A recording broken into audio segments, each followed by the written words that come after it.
Bismillah. Assalamualaikum warahmatullahi wabarakatuh. Alhamdulillah, adik-adik, hari ini kembali kita melanjutkan pembelajarannya kita, yakni pada tema 3, benda di sekitarku. Subtema yang pertama, aneka benda di sekitarku, pembelajaran yang ketiga. Namun sebagaimana biasanya, sebelum kita memulai proses pembelajaran, mari sama-sama kita membaca doa sebelum belajar. Ya, bismillah. Rabbi zidni ilman warzuqni fahman waj'alni minas sholihin. Amin. Jika sudah, mari sama-sama kita ke materinya. Kertas di sekitar kita. Banyak benda yang terbuat dari kertas, seperti buku tulis yang biasa kita gunakan. Contoh lain itu seperti tisu, kardus, dan koran juga terbuat dari kertas. Kayu adalah bahan dasar untuk membuat kertas. Pembuatan kertas dilakukan secara bertahap di pabrik. Kayu-kayu besar dipotong hingga sebesar korek api. Setelah itu, kayu dipanaskan hingga menjadi bahan lunak seperti bubur. Ya, bubur inilah yang disebut bubur kertas atau pulp. Ya, yang ini gambarnya adik-adik. Ya, ini biasa dikatakan adalah bubur kertas atau bubur atau pulp. Ya, jangan juga beranggapan berarti bubur ini bisa dimakan, ya, tidak, ya. Ini karena dari pohon, ya, ini tidak bisa dimakan, ya. Nah, berdasarkan bacaan ini kita ketahui bahwa yang pertama, kertas itu terbuat dari pohon, ya, yang kemudian kayu, ya. Kemudian dari kayu itu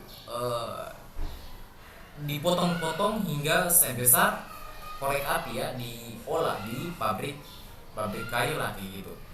Setelah itu kayu dipanaskan hingga menjadi lunak seperti bubur, ya. Yang ini yang kita namakan dengan bubur kayu atau pulp. Nah, proses selanjutnya, pulp diberi pewarna dan disaring hingga kandungan airnya habis. Pulp yang sudah kering meninggalkan ampas berupa serat selulosa yang saling terkait. Kemudian serat selulosa ini digiling hingga pipi menjadi seukuran kertas yang diinginkan. Ya, cobalah kamu menuliskan di atas kaca. Apakah hasil tulisanmu di atas kaca seperti di kertas?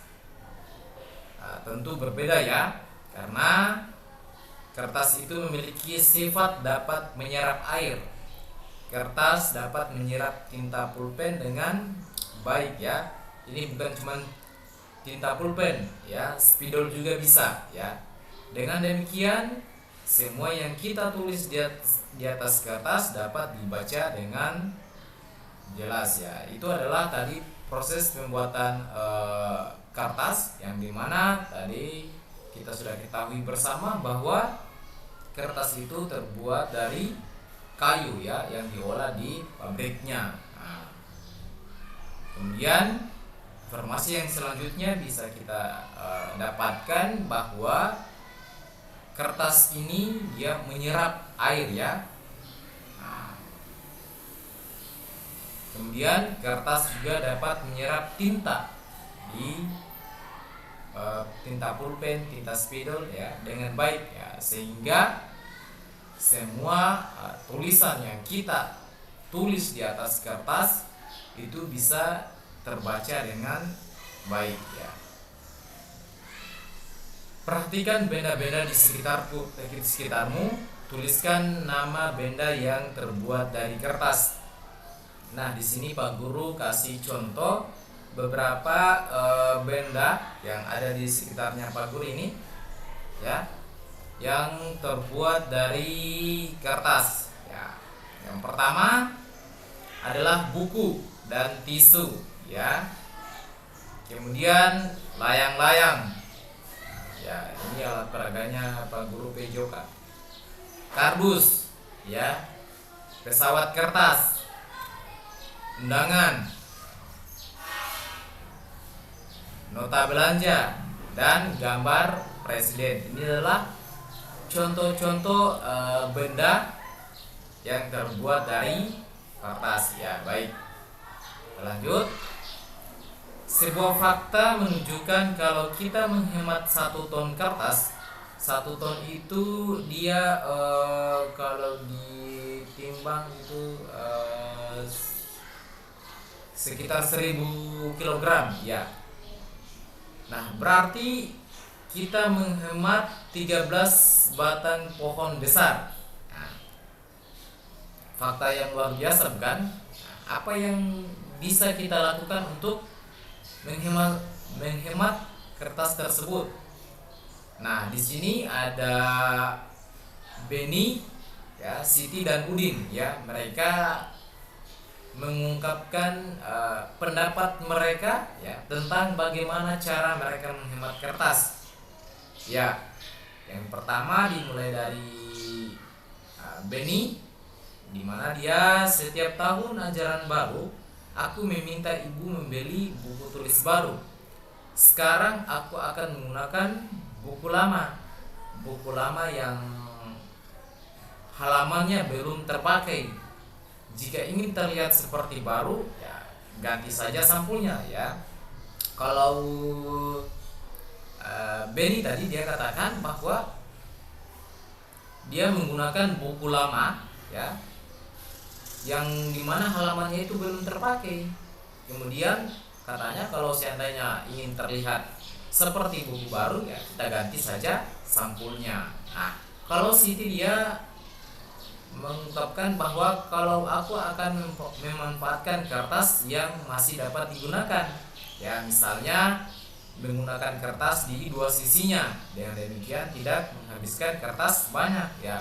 Ini beberapa juga saya lihat, ya, setelah tatap muka baru-baru ini ada yang saya lihat ketika menulis itu, ya, walaupun di 1 halamannya itu belum full, ya, pindah lagi halaman berikutnya, ya. Tidak seperti itu, ya. Jadi kita harus mencontoh perbuatan yang dilakukan oleh Siti, ya, dimana dia mengatakan bahwa, ya, ketika 1 halaman itu yang kita tulis belum full, maka kita lanjut, ya.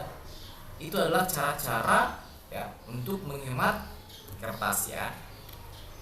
Nah, kalau Beni Udin, ya, saya sendiri tidak dapat menghemat kertas sebanyak 1 ton.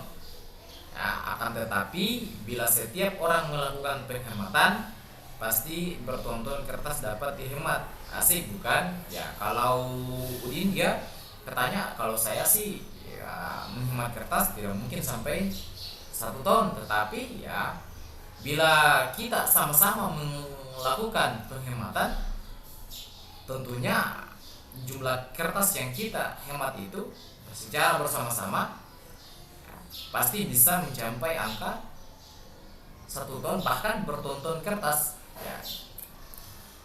Oke, kita lanjut. Apa yang dapat kamu lakukan untuk menghemat kertas? Ya, sini lagi Pak Guru kasih contoh. Misalnya yang pertama, tidak membuang-buang kertas, ya. Apabila misalnya buku yang kita gunakan ada halamannya yang masih bisa kita manfaatkan atau yang masih kosong, ya, tentunya jangan kita buang, ya. Kita harus manfaatkan dengan baik. Kemudian menggunakan kertas daur ulang, menggunakan kertas seperlunya, kemudian menggunakan kertas 2 sisi, ya. Oke, inilah mungkin cara-cara yang bisa kita lakukan untuk menghemat kertas. Oke, kita lanjut. Kamu telah membaca wacana di atas. wacana tentang kertas di sekitar kita. Carilah kata berikut dengan tepat. Kamu dapat bertanya kepada gurumu, atau kamu juga dapat mencari di kamus bahasa Indonesia. Ya, nanti ada beberapa kata yang saya tampilkan sebentar, itu kita cari artinya ya.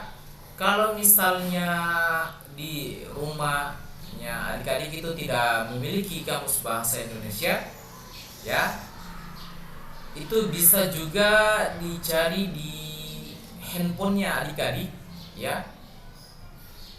Nah, dengan memasukkan alamat berikut ini, ya. Alamatnya adalah kbbi.kemdikbud.go.id, ya.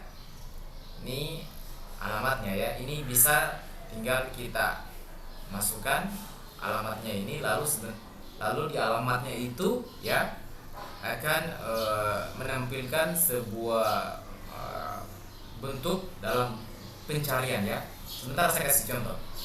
Ya, baik, kita lanjut. Nah, ini seperti ini, ya. Ketika adik-adik sudah kasih masuk alamat yang ini, yang tadi itu, ya, maka akan muncul seperti ini, ya. Lalu masukkan kata yang adik-adik itu ingin cari, ya. Misalnya di sini Pak Guru kasih contoh kata selulosa, ya, yang ada pada bukunya. Itu halaman berapa, ya? Bentar saya lihat dulu, saya lupa juga halamannya.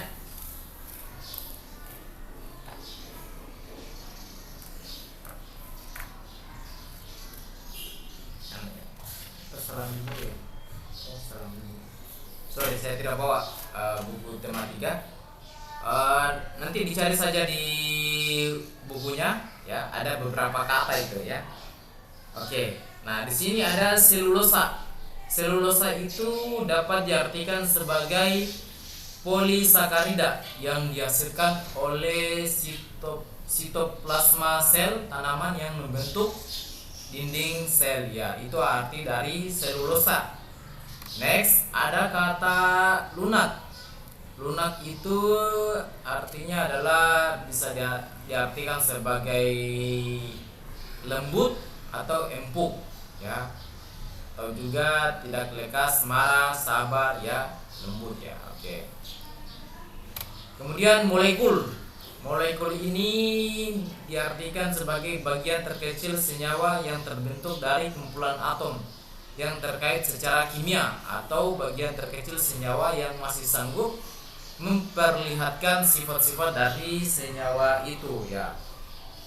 Nah, itulah beberapa kata, ya, yang bisa kita cari, ya, dalam Kamus Besar Bahasa Indonesia atau KBBI Daring, ya, dengan memasukkan alamat ini. Nah, nanti itu kata-kata yang lanjutannya kayaknya ada 10 kata, ya. Itu nanti adik-adik cari sendiri, ya, arti dari kata-kata tersebut. Nah, baik, kita lanjut. Kertas dapat digunakan untuk menulis. Apakah kertas juga dapat digunakan untuk membuat alat musik? Ya, kira-kira apakah kertas ini bisa digunakan untuk membuat alat musik? Nah, jawabannya adalah ternyata tidak dapat, ya. Mengapa? Ya, karena alat musik sebagian besar terbuat dari kayu berpadu dengan kulit hewan, ya. Contohnya antara lain gendang. Cara memainkannya dengan dipukul, kemudian kamu dapat bernyanyi diiringi dengan gendang atau dengan bertepuk tangan, ya. Tapi kalau dalam agama ini tentang bernyanyi dan bertepuk tangan ini tidak diperbolehkan, ya. Oke, ini contoh alat musiknya, ya. Ini kalau yang ininya terbuat dari kayu, sementara ini yang biasa dipukul-pukul ini terbuat dari kulit hewan, ya. Kulit hewannya itu bermacam-macam. Kalau Pak Guru yang sering Pak Guru dapatkan itu biasanya kulit hewan yang digunakan dalam pembuatan gendang ini itu biasanya kulit hewan sapi maupun kambing, ya, atau domba. Oke, baik, kita lanjut. Bahan dasar kertas adalah kayu. Kayu berasal dari pohon. Perhatikan pohon-pohon yang dapat digunakan sebagai bahan dasar kertas. Perhatikan gambar di bawah ini. Ya, ini ada pohon pinus, ada pohon akasia, dan ada pohon jati. Nah, pohon manakah yang paling tinggi? Ya, tentunya yang paling tinggi dari ketiga pohon ini adalah pohon jati. Ya. Nah, bagaimana cara kita mengukur suatu pohon? Nah, tinggi badanmu pasti berbeda dengan temanmu. Apakah saya jelaskan dulu ini. Nah, bagaimana cara mengukur tinggi suatu pohon? Ya, tentunya bisa kita gunakan meteran ya. Nah, kemarin saya sudah jelaskan juga jenis-jenis meteran. Nanti sebentar juga Pak Guru bisa tampilkan kembali jenis-jenis meterannya. Oke, baik, kita lanjut. Tinggi badanmu pasti berbeda dengan temanmu. Apakah semua panjang atau tinggi benda dapat diukur dengan alat ukur yang sama? Ya, tentunya tidak semua ya benda itu bisa diukur dengan alat ukur yang sama. Ya, misalnya ya, alat ukur yang sama, tentunya alat ukur yang kita gunakan itu berbeda-beda ya. Oke, baik, kita lanjut. Alat ukur panjang berbeda-beda macamnya. Kamu sudah mengenal beragam alat ukur pada pembelajaran sebelumnya.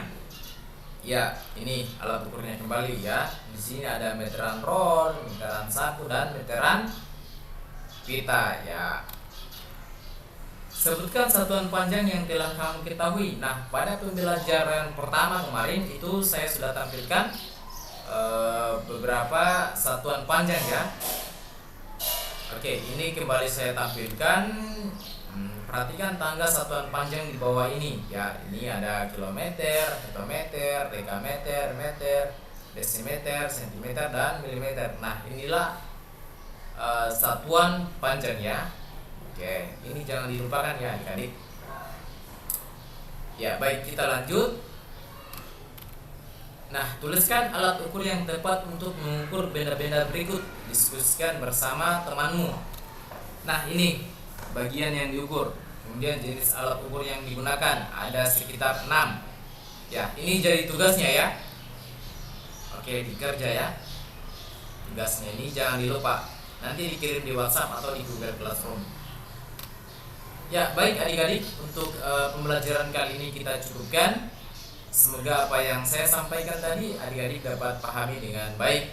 Akhir kata, saya tutup dengan ucapan wabillahi taufiq wal hidayah. Assalamualaikum warahmatullahi wabarakatuh.